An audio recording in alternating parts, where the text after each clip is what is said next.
Nova web stranica turističke zajednice Splitsko-dalmatinske županije je digitalna luka sa svim informacijama o turističkoj ponudi, ali i riznica znanja o povijesti, ljudima, kulturi, prirodnim ljepotama i mirisnim delicijama na obali, otocima i u Zagori. Njezina je uloga da bude inspiracija posjetiteljima u potrazi za vlastitom avanturom kroz najautentičnija iskustva koja Srednja Dalmacija nudi. Na obali čekaju živahni gradovi i UNESCO baština koji pripovijedaju o nevjerojatnom kontinuitetu urbanog života na Jadranu. Sunčane plaže prepoznatljivi su magnet za putnike, među kojima je sve više šetača i avanturista koji more rado gledaju s planinskih vrhova.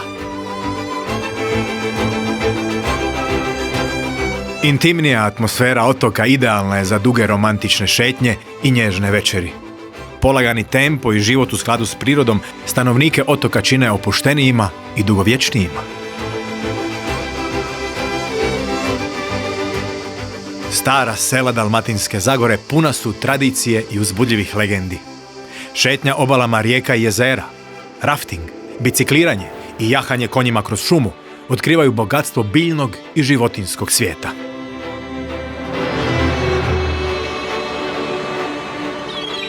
Srednja Dalmacija je nježna, šarena, direktna i glasna. Ovdje se živi strastveno i opstaje iz dišpeta. Vrijeme se provodi vani, na suncu, u društvu. Jede se zajedno, veselo i obilno, spremljeno na stoljećima iskušane načine. Piju se vrhunska vina autohtonih sorti i druži se uz pjesmu.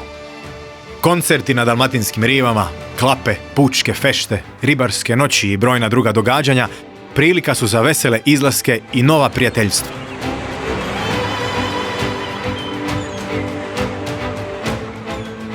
Splitsko-dalmatinska županija je srce Jadrana i mjesto za stvaranje nezaboravnih uspomena.